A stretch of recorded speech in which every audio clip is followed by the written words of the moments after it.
नमस्कार, स्वागत है आपका भीम न्यूज़ इंडिया में। आप देख रहे हैं भीम न्यूज़ इंडिया। मैं हूं आपका दोस्त विनय कुमार सिंघल। सुप्रीम कोर्ट के सीनियर एडवोकेट संजय हेगड़े, जो कि ब्राह्मण समुदाय से हैं, उन्होंने उमर खालिद, जो जेल में बंद हैं, उनके लिए बहुत बड़ी बात कही। देखिए क्या कुछ कहा उन्होंने। भीम न्यूज़ इंडिया की रिपोर्ट।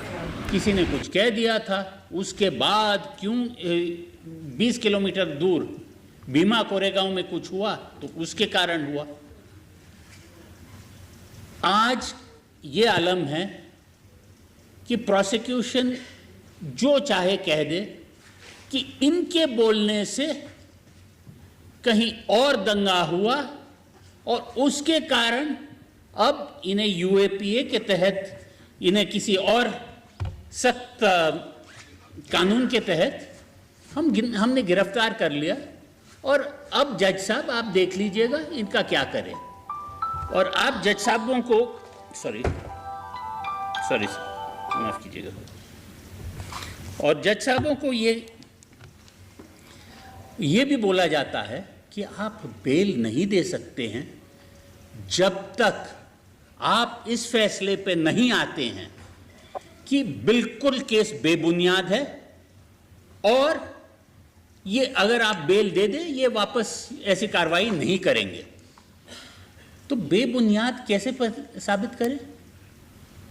पूरा मटेरियल तो देखना पड़ेगा। मटेरियल क्या है सर? 3000 पेज है, 6000 पेज है और उसमें कुछ है नहीं। आप ढूंढ लीजिएगा क्या मटेरियल है। इन्वेस्टिगेटिंग एजेंसीज को एक ही फॉर्मूला है। जैसे एग्जाम में कोई लिखे जाता है और सोचता है कि हर पेज के लिए अगर एग्जामिनर आधा मार्क भी दे दे हम पासिंग मार्क तो ले आएंगे। तो इन्वेस्टिगेटिंग एजेंसी सब कुछ लिख देता है, इन्होंने ये कह दिया, वो कह दिया, ये कह दिया, उसीलिए फिर ये हुआ। प्रूफ कुछ है, कुछ कॉजेलिटी है, उसके बारे में कुछ नहीं कहेंगे और सिर्फ यही कहते हैं कि बेल ना दें।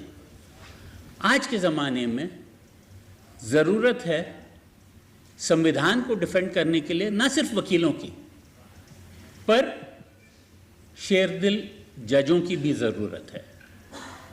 जजों को शेरदिली के साथ एक स्केप्टिसिज्म भी, हेल्दी स्केप्टिसिज्म जो कहते हैं, वो भी होना चाहिए। कहना जजों को सवाल पूछने चाहिए कि साहब आप ये भाषण के बारे में बात कर रहे हो, भाषण कहाँ हुआ था? अच्छा, और उसके बाद उधर कुछ हुआ नहीं। आप क्या कह रहे हो? दंगा कहाँ हुआ? अच्छा, 1000 किलोमीटर दूर। तो उस भाषण और उस दंगे में कनेक्शन क्या है? उतना तो पूछ सकते हैं। नहीं, जज वही कहते हैं नहीं, सुप्रीम कोर्ट ने एक जजमेंट दिया है वटाली, और जिसमें कहता है कि ऐसे मामलों में आप मिनी ट्रायल नहीं कर सकते हैं। आप प्राइमा फसाई ऊपर से कभी साबित नहीं कर सकते हैं कि कुछ हुआ नहीं है। उसीलिए बेहतर यही है कि ट्रायल चल जाए और उसके बाद जो होता है आगे होने दो। तो साहब, जब ट्रायल चलाने का प्रोसिक्यूशन का कोई इरादा है नहीं और ना ही कोई फोकस है, तो क्या आप 5 साल 10, वो एक हबीब जलीब वो जो एक मिसरा था, क्यों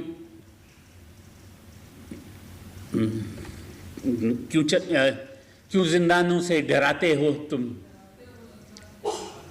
जी फरमाइए। हाँ, क्यों डराते हो जिंदानों की दीवार से? वही हो रहा है। हमें ये कहना है कि जिंदानों की दीवारों से आपने इनको बंद कर दिया है, इसलिए नहीं कि आपको उन पर कोई खास वजह है। आपने उन्हें बंद कर दिया है ताकि हम डर जाए, ताकि हम बोलना बंद कर दें। और जब यहाँ बैठे सभी लोग यही कहे, मैं नहीं जानता, मैं नहीं मानता और मैं नहीं डरता, तभी ही आगे देश बढ़ेगा। और जैसे कन्हैया कुमार ने बहुत पहले से कह दिया था कि बर्तानिया से आज़ादी हम भारत को मिल गई है, पर भारत में आज़ादी भारत के लोगों को वो जो काम है वो इस जनरेशन का है और इस जनरेशन के हमारे संविधान के सिपाहियों में इन्हें गिना जाएगा। हम हमेशा यही देखते हैं कि कोई सुन रहा है, कोई कुछ कहीं लिख रहा है हमारे बारे में। एक ज़माने में इमरजेंसी के वक्त हमने सुना था फली नरिमन साहब से एक कहानी कि वो एक दिन सुबह सुप्रीम कोर्ट के जो लाइब्रेरी थी वहाँ आ गए थे और वहाँ उस ज़माने के दो दिग्गज वकील बैठे थे, एस.टी. देसाई और सी.के. दफ्तरी साहब भारत के अटॉर्नी जनरल भी रह चुके थे।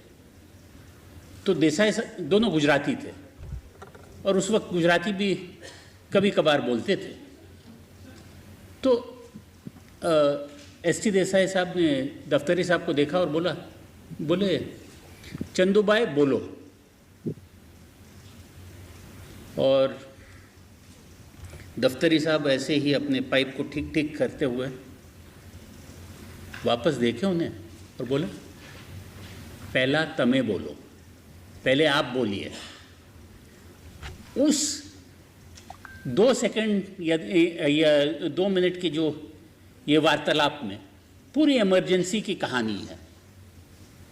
लोग बोलने से डरते थे ताकि कोई सुन ना ले, कोई कह ना दे कि ये बहुत बोलता है। और आज अगर हम आप देख रहे थे भीम न्यूज़ इंडिया। यदि आपको हमारे द्वारा दिखाई गई खबरें पसंद है तो प्लीज़ हमारे चैनल को यूट्यूब पर सब्सक्राइब कीजिए, लाइक कीजिए, शेयर कीजिए, कमेंट्स कीजिए। भीम न्यूज़ इंडिया के फेसबुक पेज, ट्विटर यानी एक्स और टेलीग्राम पर भी आप फॉलो कर सकते हैं। न्यूज़ अपडेट के लिए बने रहिए हमारे साथ, देखते रहिए आपका अपना लोकप्रिय चैनल भीम न्यूज़ इंडिया। आपका बहुत बहुत धन्यवाद।